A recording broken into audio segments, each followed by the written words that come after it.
बातमीपत्रात आता पाहूयात गल्लीपासून ते दिल्लीपर्यंतच्या ताज्या घडामोडींचा धावता आढावा। भाऊक आणि घाऊक याचा फरक कळायला लागला। ज्यांनी 50 खोके घेतले त्यांना आता खोक्यामध्ये बंद करायचं असा हल्लाबोल ठाकरे गटाचे प्रमुख उद्धव ठाकरे यांनी केलाय।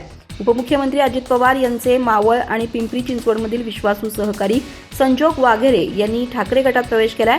मातोश्रीवर त्यांचा हा पक्षप्रवेश पार पडला। या प्रसंगी कार्यकर्त्यांना संबोधित करत असताना उद्धव ठाकरे बोलत होते। यावेळी ठाकरे गटाचे खासदार संजय राऊत हे देखील उपस्थित होते। यावेळी उद्धव ठाकरे यांनी पुन्हा एकदा शिंदे गटावर निशाणा साधलाय। ते म्हणाले, मला भाऊक आणि घाऊक याचा फरक कळायला लागला। ज्यांनी 50 खोके घेतले त्यांना आता खोक्यामध्ये बंद करायचं आहे। गद्दार आणि स्वाभिमानी हा फरक संजोग यांनी दाखवून दिला।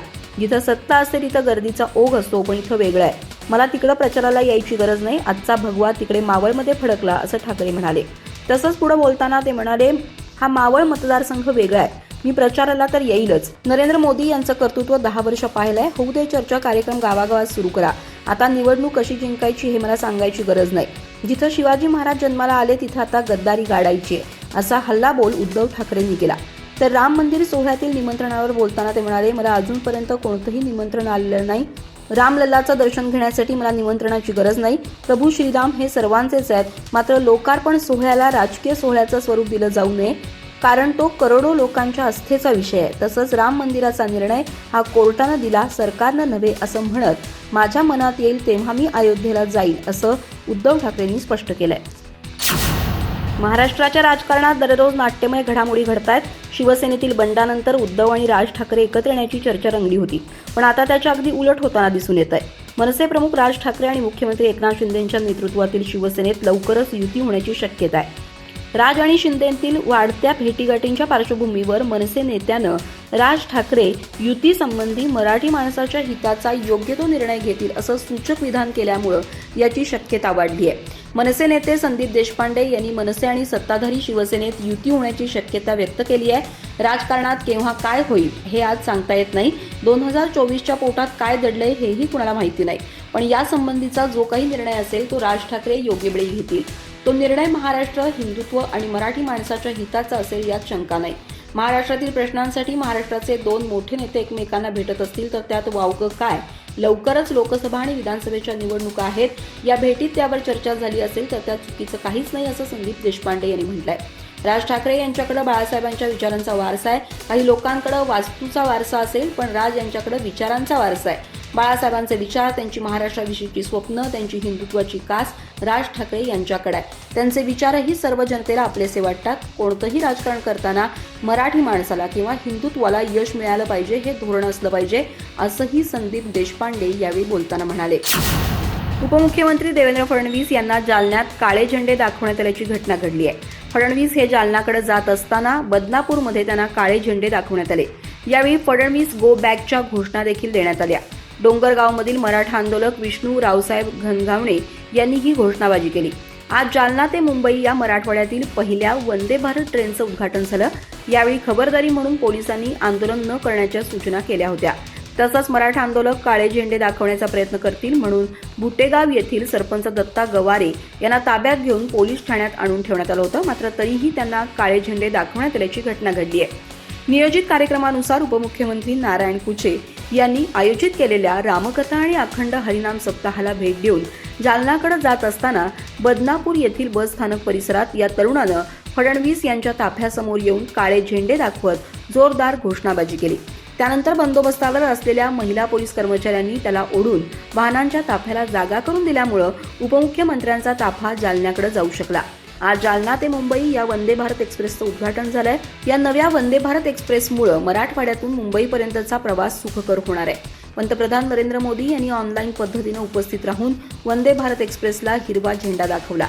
यावेळी उपमुख्यमंत्री देवेंद्र फडणवीस आणि रेल्वे राज्यमंत्री रावसाहेब दानवे हे उपस्थित होते। अयोध्येतील राम मंदिर सोहळ्यासाठी अखेर महाराष्ट्रातील नेत्यांना निमंत्रण देण्यात आलं। ठाकरे गटाचे प्रमुख उद्धव ठाकरे, मनसे अध्यक्ष राज ठाकरे, राष्ट्रवादीचे अध्यक्ष शरद पवार यांना निमंत्रण पाठवण्यात आलंय। याशिवाय वंचितचे नेते प्रकाश आंबेडकर आणि केंद्रीय मंत्री रामदास आठवले यांनाही या कार्यक्रमाचं निमंत्रण पाठवण्यात आल्याची माहिती आहे। राम जन्मभूमी न्यासानं ज्या निमंत्रण पत्रिका कुरिअर केल्या आहेत त्यामध्ये या सर्व नेत्यांची नावं आहेत। येत्या 22 जानेवारी रोजी अयोध्येत राम मंदिरात प्रभू श्रीरामाची प्राणप्रतिष्ठा करण्यात येणार आहे। त्यासाठी देशातील सर्व प्रमुख राजकीय नेत्यांना निमंत्रणं दिली जाणार आहेत। निमंत्रित मान्यवरांमध्ये महाराष्ट्रातील 10% मान्यवरांचा समावेश आहे. या सोहळ्यासाठी मुंबईतील एकूण 350 मान्यवरांना निमंत्रण दिलं जाणार आहे. यामध्ये मुंबईतील संत महंत, राजकीय पक्षाचे पक्षप्रमुख, अध्यक्ष, खेळाडू, चित्रपटसृष्टीतील दिग्गज कलाकार, मोठे उद्योगपती, काही महत्त्वाचे सेलिब्रिटीज यांना निमंत्रण दिलं जाणार आहे. यामध्ये मराठी आणि हिंदी चित्रपटसृष्टीतील कलाकार, दिग्दर्शक यांच्याशिवाय खेळाडूंनाही निमंत्रण दिलं जाणार असल्याची माहिती आहे. 350 मान्यवरांमध्ये 70 ते 80 कलाकारांचा समावेश आहे. दरम्यान श्रीराम मंदिराच्या लोकार्पण सोहळ्याच्या निमंत्रणावरून गेल्या 2 दिवसांपासून ठाकरे गट आणि भाजप यांच्यात शाब्दिक चकमक सुरू होती. ठाकरे गटाचे नेते निमंत्रणावरून भाजपवर सातत्यानं निशाणा साधत असल्याचं पाहायला मिळत होतं. मात्र आता अखेर उद्धव ठाकरेंना निमंत्रण देण्यात आल्यानंतर हा वाद थांबण्याची चिन्ह आहेत. प्रभू श्रीरामांच्या नावावर भाजपकडून इतकं राजकारण सुरू आहे की आता श्रीरामांना उमेदवारी देण्याचीच घोषणा बाकी आहे, अशी टीका ठाकरे गटाचे खासदार संजय राऊत यांनी भाजपवर केली आहे. तसंच मवियातील महाराष्ट्रातील 48 जागांचं वाटप मेरिटनुसारच होईल असं संजय राऊत यांनी स्पष्ट केलंय. तर भाजपला जिंकण्यासाठी ईव्हीएम हवे असते, त्यांची आघाडी ईव्हीएम सोबत आहे असा हल्लाबोलही संजय राऊत यांनी केलाय. संजय राऊत म्हणाले, भाजपकडून अयोध्येच्या राम मंदिरावरून इतकं राजकारण सुरू आहे की आता 22 जानेवारी रोजी श्रीरामांना उमेदवारी देण्याची घोषणा करणंच बाकी आहे. अयोध्येतून आम्ही श्रीरामांना उमेदवारी देतो असं म्हणणंच आता शिल्लक आहे. तसंच पुढे जागा वाटपांबाबत बोलताना संजय राऊत यांनी स्पष्ट केलं की मवियात जागा वाटपावरून कोणतीही धुसफूस नाही, आमच्यात अत्यंत चांगला समन्वय आहे. जागा वाटपाच्या मुद्द्यावरून काँग्रेसवर 2 दिवसांपासून निशाणा साधणाऱ्या संजय राऊत यांनी आज नमती भूमिका घेतली आहे. माझ्या वक्तव्यांचा विपर्यास केला गेला. महाविकास आघाडीतील 3ही पक्षात योग्य ताळमेळ आहे. आमच्यात मतभेद असल्याच्या ज्या बातम्या प्रसिद्ध झाल्या त्यात काहीही तथ्य नाही. मवियात जागा वाटपावरून कोणतीही धुसफूस नाही, आमच्यात अत्यंत चांगला समन्वय आहे. महाराष्ट्रातील 48 जागांचं वाटप मेरिटनुसारच होईल, जिंकेल त्याची जागा हे आमचं सूत्र आधीपासूनच आहे, असं राऊत म्हणाले. मराठा आरक्षणाच्या मागणीसाठी मनोज जरांगे पाटील यांनी 20 जानेवारीपासून आंतरवाली सराटी इथून मुंबईकडे पायी मोर्चा काढण्याचा इशारा दिलाय. मुंबईत पोहोचल्यानंतर ते आमरण उपोषण सुरू करणार आहेत. दुसरीकडे ओबीसी जनमोर्चा संघटनेनेही आरक्षण बचावच्या मागणीसाठी 20 जानेवारीपासून मुंबईतच बेमुदत उपोषण सुरू करण्याची तयारी सुरू केली आहे. मुंबई पोलिसांकडे त्यांनी तशी परवानगी मागितली आहे. मराठा समाजाला सरसकट कुणबी प्रमाणपत्र देऊन ओबीसी आरक्षण द्यावं अशी जरांगे यांची मागणी आहे. तर ओबीसींच्या आरक्षणात इतर कुणालाही नव्यानं वाटेकरी करून घेऊ नये अशी ओबीसी संघटनांची मागणी आहे. जातीय जनगणना करावी अशीही त्यांची मागणी आहे. मुंबईतील आझाद मैदानात आंदोलनासाठी जागा मिळावी यासाठी ओबीसी संघटना आग्रही आहे. तर मराठा आंदोलनाच्या शिष्टमंडळानंही या मैदानाची पाहणी केली आहे. त्यामुळे दोन्ही आंदोलकांमध्ये पुन्हा मुंबईत संघर्ष पेटण्याची शक्यता वर्तवली जाते. दरम्यान गेल्या काही महिन्यांपासून मंत्री छगन भुजबळ हे ओबीसी आरक्षणाचा मुद्दा उचलून धरतायत. मनोज जरांगे आणि भुजबळ यांच्यात आरोप प्रत्यारोपही सुरू आहेत. त्यामुळे मुंबईत आता 20 जानेवारी रोजी ओबीसींचे हजारो लोक जाणार असल्याची माहिती समोर येतेय. मुख्यमंत्र्यांनी इतक्या घाईनं शिवसंकल्प अभियानाची सुरुवात शिरूर लोकसभा मतदारसंघातून करणं हेच शेतकरी आक्रोश मोर्चाचं यश असल्याचा टोला राष्ट्रवादीचे खासदार अमोल कोल्हे यांनी लगावलाय. तसंच मुख्यमंत्री शिरूरमध्ये येत आहेत, त्यांच्याकडून अपेक्षा आहेत असंही कोल्हे म्हणाले. सरकारनं राज्यभरात शिवसेनेची ताकद दाखवण्यासाठी शिवसंकल्प अभियान राबवण्याचं जाहीर केलं. या अभियानाच्या माध्यमातून 2 टप्प्यात प्रचार मेळावे घेण्यात येणार आहेत. यावरच अमोल कोल्हे यांनी प्रतिक्रिया दिली आहे. यावेळी अमोल कोल्हे म्हणाले, मुख्यमंत्र्यांनी दौऱ्यासाठी शिरूर लोकसभा मतदारसंघाची निवड केली, यासाठी मी मुख्यमंत्र्यांचे मनापासून आभार मानतो. त्यांचे शिरूर लोकसभा मतदारसंघात नक्की स्वागत आहे, पण त्यांनी येताना कांद्यावरची निर्यात बंदी उठली आहे. बिबट प्रवण क्षेत्रात फ्री ट्रेड लाईट दिली आहे आणि दूध उत्पादक शेतकऱ्यांना सरसकट 5 रुपये अनुदान आहे असा निर्णय घेऊन शिरूर लोकसभा मतदारसंघात यावं असं अमोल कोल्हे म्हणाले. यावेळी अजित पवारांनीही दौरा काढल्याचा मुद्दा अमोल कोल्हे यांच्यासमोर उपस्थित करताच त्यावर अमोल कोल्हेंनी खोचक टिप्पणी केली. प्रत्येकाचा राजकीय पक्ष आहे, ते वेगवेगळे दौरे करतात, पण महत्त्वाच्या पदावर बसलेल्या व्यक्तींनी केलेले दौरे राजकीय आहेत की खरंच जनतेचे प्रश्न सोडवण्यासाठी आहेत, हा प्रश्न जनतेला आहे. त्यामुळे शेतकऱ्यांचे प्रश्न घेऊन तुम्ही जर हे दौरे केले तर ती भूमिका जास्त महत्त्वाची ठरेल असं अमोल कोल्हे म्हणाले. पंतप्रधान नरेंद्र मोदी शनिवारी अयोध्येला पोहोचले. येथील जाहीर सभेला संबोधित करताना ते म्हणाले की हा ऐतिहासिक क्षण आपल्या आयुष्यात सुदैवाने आलाय. मी भारताच्या 140 कोटी देशवासियांना हात जोडून प्रार्थना करतोय.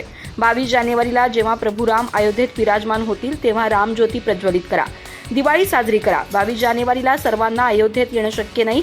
येथील संपूर्ण कार्यक्रमानंतर कुटुंबासह अयोध्येला नक्की या. आपण 550 वर्ष वाट पाहिली, अजून काही दिवस पहा. तत्पूर्वी पंतप्रधान दलित धनीराम मांझी यांच्या घरी पोहोचले होते. इथं त्यांनी चहा घेतला. लोकांनी पंतप्रधानांसोबत सेल्फी काढले. मोदींनी अयोध्येत 8 किलोमीटर लांबीचा रोड शो केला. याशिवाय पंतप्रधानांनी रेल्वे स्टेशन आणि विमानतळाचंही उद्घाटन केलं. अयोध्या आणि इतर स्थानकांवरून धावणाऱ्या 2 अमृत भारत आणि 6 वंदे भारत एक्सप्रेसला हिरवा झेंडा दाखवला. मोदी म्हणाले की एक काळ असा होता की अयोध्येत रामलल्ला तंबूत विराजमान होते. आज केवळ रामलल्लालाच कायमस्वरूपी घर मिळालेलं नाही, तर देशातील 4 कोटी गरीब जनतेलाही मिळालंय. आज संपूर्ण जग 22 जानेवारीच्या ऐतिहासिक क्षणाची आतुरतेनं वाट पाहतंय. मी भारतातील मातीच्या प्रत्येक कणाचा आणि माणसांचा पुजारी आहे. मलाही तितकीच उत्सुकता आहे. हाच उत्साह आज अयोध्येच्या रस्त्यांवर दिसत होता. जणू काही अयोध्या नगरी रस्त्यावर आली आहे. मोदी म्हणाले 30 डिसेंबर ही तारीख देशाच्या इतिहासात खूप ऐतिहासिक आहे. 1943 मध्ये या दिवशी नेताजी सुभाषचंद्र बोस यांनी अंदमानमध्ये ध्वज फडकावून भारताच्या स्वातंत्र्याची घोषणा केली होती. आज विकसित भारताच्या उभारणीला गती देण्याच्या मोहिमेला अयोध्या शहरातून नवी ऊर्जा मिळतेय. आज इथं 15,700 कोटी रुपयांचे 46 विकास प्रकल्प सुरू आहेत.